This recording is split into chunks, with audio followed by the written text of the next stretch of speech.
और सबसे पहले कि इतने गुस्से में क्यों है दिल्ली के नथुपुरा इलाके में मामूली बात पर दो गुटों में भिड़ंत हो गई। अब फिर क्या था, एक गुट ने दूसरे गुट की कार और रेडीमेड कपड़ों के शोरूम पर जमकर तोड़फोड़ कर दी और पूरे हंगामे में दोनों गुटों के करीब 1 दर्जन लोग घायल भी हो गए हैं। दिल्ली के नथुपुरा इलाके की ये घटना है जहां पर दो गुटों के बीच जो झड़प हुई उसके बाद पूरा वो इलाका जंग के मैदान में तब्दील हो गया।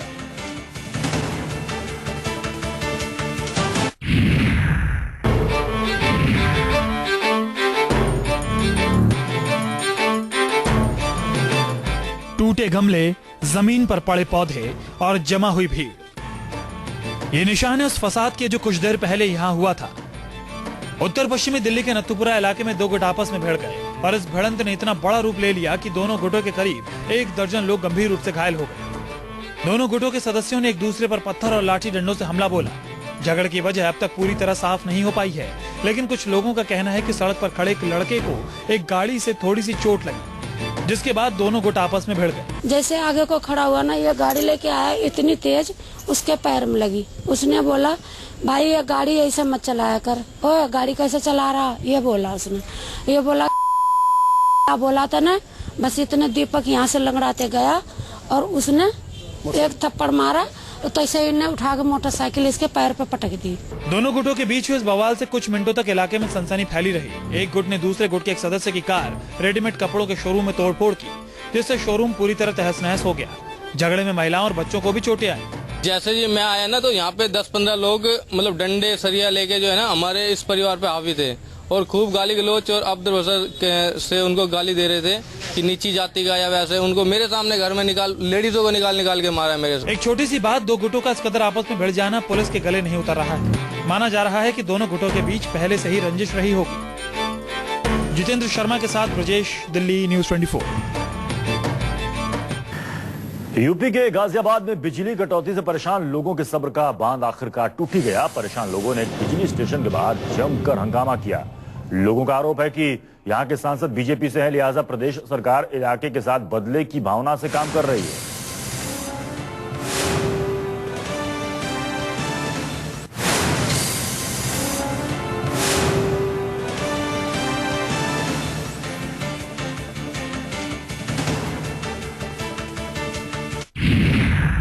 लोग इंतजार कर रहे हैं कि लाइट आ जाए, मैं घर चला जाऊं।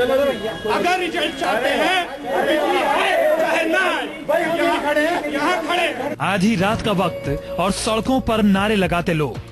ये भीड़ प्रदेश सरकार से खफा है, बेहद खफा, क्योंकि गाजियाबाद में दिनों दिन बिजली आपूर्ति ठप होती जा रही है। सुबह 10 बजे से धरना दे रहे ये लोग सरकार से उतने घंटे बिजली मांग रहे हैं जितना कागजों में दर्ज होती है। आपको बता दें कि दस्तावेजों के मुताबिक गाजियाबाद को 20 घंटे बिजली दी जा रही है, लेकिन हकीकत में ऐसा नहीं है। लोगों का आरोप है कि जब लोकसभा चुनाव में बीजेपी की जीत हुई, तब से गाजियाबाद में बिजली कटौती बढ़ा दी गई है। सरकार जानबूझ के लाइट नहीं दे रही है। उसे पता है भारतीय जनता पार्टी का सांसद गाजियाबाद से जीता है और परेशान करने के लिए ये हम लोगों को दिक्कत दी जा रही है। गाजियाबाद के बिजली विभाग के सामने जमा ये भीड़ इस कदर नाराज है कि अब वो किसी की भी बात मानने को तैयार नहीं है। पुलिस के आला अधिकारी भीड़ को मनाने आए, लेकिन भीड़ है कि हटने को तैयार नहीं। उत्तर प्रदेश में बिजली कटौती को लेकर बवाल नया नहीं है। लोकसभा चुनाव के नतीजों के बाद से यहां बिजली पर मारामारी मची है। खुद केंद्रीय ऊर्जा मंत्री पीयूष गोयल ने न्यूज 24 के खास कार्यक्रम आमने सामने में कहा था कि उत्तर प्रदेश सरकार बिजली खरीद ही नहीं रही। लेनी बंद हो गई है, अब बंद हो गई है तो हमने बंद कर दिया। जाहिर है कटौती का करंट झेल रहे उत्तर प्रदेश के लोगों में गुस्सा बढ़ता जा रहा है। देखना होगा कि इस बार अखिलेश सरकार कुछ करती है या फिर उत्तर प्रदेश में बत्ती को लेकर कुछ यूं ही हाहाकार मचा रहेगा। विनय सिंह के साथ पीयूष गौर, गाजियाबाद न्यूज 24। अगली खबर भी गाजियाबाद से है, जहां महज 10 रुपए के लिए दोस्त ने दोस्त को मार डाला। 3 दोस्तों ने अपने एक दोस्त की सिर्फ 10 रुपए के लिए हत्या कर दी। जुआ खेलते समय 10 रुपए के लिए हुआ मामूली विवाद एक 26 साल के लड़के की मौत की वजह बन गया।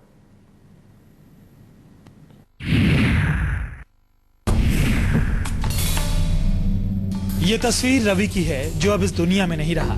रवि के कत्ल के जिम्मेदार वो लोग हैं जिनके साथ रवि की दांत काटी दोस्ती थी। दोस्तों ने रवि को महज रुपयों के लिए मौत के घाट उतार दिया।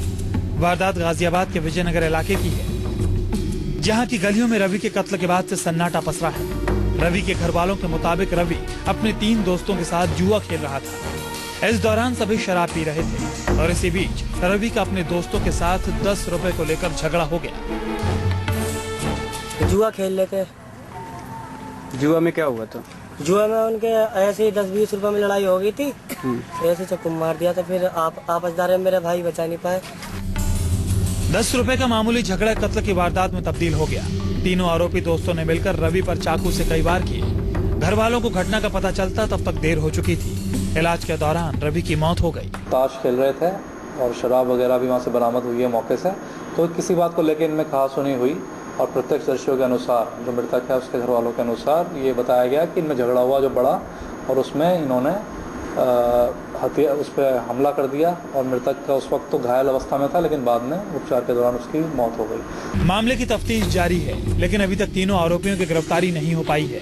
10 रुपए की मामूली रकम के लिए 3 दोस्त मिलकर अपने एक दोस्त का कत्ल कर देते हैं। इसे क्या कहा जाए, कहना मुश्किल है। लेकिन ऐसी घटनाओं के लगातार बढ़ते आंकड़े सोचने पर जरूर मजबूर करते हैं कि पैसों के सामने संबंधों का कोई मोल नहीं रहा। पीयूष गौर, गाजियाबाद, न्यूज़ 24। अगर आप पेट्रोल पंप पर फ्यूल लेने के बाद बेहद हड़बड़ी में गाड़ी दौड़ा देते हैं तो ये खबर आपके लिए है। इस खबर को ध्यान से देखिए, क्योंकि आपकी थोड़ी सी हड़बड़ी जानलेवा भी साबित हो सकती है। इसलिए पंप पर जल्दबाजी कतई ना करें।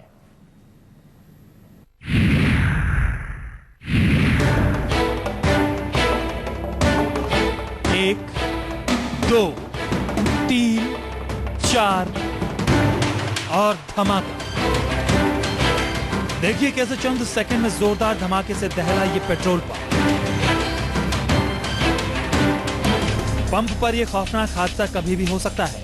पेट्रोल पंप पर थोड़ी सी जल्दबाजी भारी पड़ सकती है। ये वीडियो उन लोगों के होश उड़ाने के लिए काफी हैं जो पेट्रोल पंप पर जल्दबाजी में होते हैं, जिन्हें हड़बड़ी होती है। वो लोग जो जल्दबाजी में सुरक्षा का ख्याल किए बगैर गाड़ी दौड़ा देते हैं। देखिए कैसे पेट्रोल पंप पर जल्दबाजी भारी पड़ सकती है, कैसे थोड़ी सी हड़बड़ाहट भयानक हादसे की वजह बन सकती है। अगली बार पेट्रोल पंप पर पेट्रोल भरवाने के लिए जाने से पहले इस वीडियो को गौर से देख लीजिए। इसे ध्यान से अपने दिमाग में उतार दीजिए, क्योंकि आपकी एक छोटी सी लापरवाही मौत को दावत दे सकती है। ये तस्वीर है दिल्ली के वसंत कुंज इलाके की। यहाँ फ्यूल भरवाते समय यह हादसा हुआ जो पंप के सीसीटीवी कैमरे में कैद हो गया। हर दिन की तरह पंप पर लोग फ्यूल भरवा रहे थे, तभी एक क्वालिस गाड़ी फ्यूल लेने के लिए पंप पर पहुंचती है। पंप के कर्मचारी ने जैसे ही क्वालिस के फ्यूल टैंक को फुल किया, ड्राइवर गाड़ी दौड़ा देता है। उसे ख्याल नहीं रहता कि फ्यूल टैंक में अभी भी तेल डालने के लिए लगाया गया नोजल लगा हुआ है। क्वालिस रफ्तार पकड़ती है, फ्यूल टैंक में नोजल अटका हुआ है। जैसे ही गाड़ी थोड़ी दूर आगे बढ़ती है, फ्यूल डालने वाली पूरी मशीन अपनी जगह से उखड़ जाती है। मशीन के नोजल से निकला तेल आसपास फैल जाता है। खतरे को देखते हुए कर्मचारी तुरंत तेल बंद करने की कोशिश करता है, लेकिन तब तक देर हो चुकी होती है। बिजली से चलने वाली मशीन में स्पार्क होता है, नोजल से निकले तेल में आग लग जाती है और देखते ही देखते पंप पर धमाका होता है। आग के शोले उठने लगते हैं। अच्छा, पूरा तेल हुआ नहीं था, इतने ड्राइवर ने गाड़ी आगे भगा दी। मशीन खींची, उसे रोकने के लिए जैसे भगे, मशीन नीचे गिर पड़ी, वो लेके गाड़ी भग गया।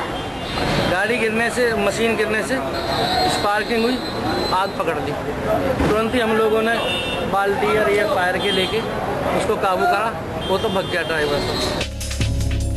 आग लगते ही पंप पर अफरा तफरी मच जाती है। पंप के कर्मचारी दमकल विभाग को फोन करते हैं। दमकल की 6 गाड़ियां मौके पर पहुंचती हैं। काफी मशक्कत के बाद आग पर काबू पाया जाता है। तब तक धमाके में 2 लोग घायल हो चुके थे। पेट्रोल पंप की जैसे कॉल मिली, 6 गाड़ियां रिस्पॉन्ड हुई थी और जहाँ पे पता लगा एक आदमी इंजर्ड हुआ है, जिसको सर्जरी पेशेंट लेके चले गया। टाइमली कवर हो गया आग को। तो तेल डलवाना था गाड़ी में और उसने जो है नोजल नहीं निकाली थी, वो नोजल के साथ जो आगे चले गए तो मशीन भी आगे किसी के आगे चली गई थी, जिस वजह से स्पार्क हुआ और आग। धमाके के बाद भी क्वालिस सवार लोग रुके नहीं, वो तेजी से निकले और भीड़ में गुम हो गए। पुलिस सीसीटीवी फुटेज खंगाल रही है। पुलिस एस्क्वालिस ड्राइवर को तलाश रही है। इसके लिए मोबाइल को जिम्मेदार बताने वाली और स्कूल कॉलेजों में मोबाइल पर बैन की सिफारिश करने वाली कर्नाटक विधानसभा के हाउस पैनल की रिपोर्ट पर विवाद खड़ा हो गया है। कांग्रेस जहां इस रिपोर्ट को बेहुदा करार दे रही है, वहीं बीजेपी के नेता परस्पर विरोधी बयान दे रहे हैं। कॉलेज में छात्रों के मोबाइल ले जाने पर लगा देना चाहिए प्रतिबंध। मोबाइल की वजह से रेप और यौन शोषण के मामलों में हुई है बढ़ोतरी। हैरान करने वाली ये सिफारिशें की हैं कर्नाटक विधानसभा की एक कमेटी ने। शुक्रवार को सदन में एक रिपोर्ट पेश करते हुए कमेटी ने सिफारिश की थी कि स्कूल और कॉलेज में छात्रों के मोबाइल ले जाने पर बैन लगा देना चाहिए। कर्नाटक राज्य के महिला और बाल विकास मंत्रालय की ओर से शुक्रवार को एक रिपोर्ट सदन में पेश की गई थी। रिपोर्ट में कहा गया कि ऐसे कई मामले सामने आ चुके हैं जब किसी युवती को मोबाइल के सहारे बहला फुसलाकर रिमोट एरिया में ले जाया गया और उसका रेप किया गया। मोबाइल फोन स्कूल के माहौल को दूषित कर रहे हैं। इस निष्कर्ष पर पहुंचने के बाद कर्नाटक विधानसभा की कमेटी ने सरकार से साफ तौर पर कहा, हम सिफारिश कर रहे हैं कि किशोर जब तक वयस्क नहीं हो जाते, उनमें मैच्योरिटी नहीं आती, तब तक उन्हें मोबाइल के इस्तेमाल की इजाजत नहीं होनी चाहिए। जाहिर है रिपोर्ट सामने आते ही हंगामा मचना ही था। हालांकि खुद बीजेपी नेताओं में भी इस रिपोर्ट को लेकर एक राय नहीं है। मोबाइल नहीं देना चाहिए और मोबाइल के कारण से बलात्कार होता है, तो ये बहुत ही रिग्रेसिव बैकवर्ड थॉट प्रोसेस है। जहां तक बलात्कार का सवाल है, पहले मानसिकता के ऊपर प्रयास कीजिए। ये प्रयास कीजिए कि हर एक पुरुष महिला को सम्मान करें। मोबाइल का कोई लेना देना नहीं ये मुद्दे से, बल्कि मेंटेलिटी और डर्टी और क्रिमिनल मेंटेलिटी इसके लिए रिस्पॉन्सिबल होती है। इस बात को समझने के बजाय आप ये कहिए कि मोबाइल बच्चियों से छीन लिया जाए, उनको मोबाइल न दिया जाए, इस तरह के एक्सक्यूजेस जो है वो इस तरह के क्रिमिनल और डर्टी मेंटेलिटी के लोगों को प्रोटेक्शन कवर देते हैं, सुरक्षा। फोन जब नहीं थे, क्राइम और रेप नहीं हो रहे थे क्या? ये जो है ये नए नए तरीके अपने निकाल रहे हैं ताकि एक्चुअल अपराधी कौन है पहले उसको पकड़ने में मदद करें आप। अब ये इस तरीके की मापदंड से पूरी की पूरी देश के अंदर ये वातावरण को ही बिगाड़ने का पूरा कोशिश चल रहा है। खुद कर्नाटक सरकार ने इस रिपोर्ट से किनारा करने के संकेत दे दिए हैं।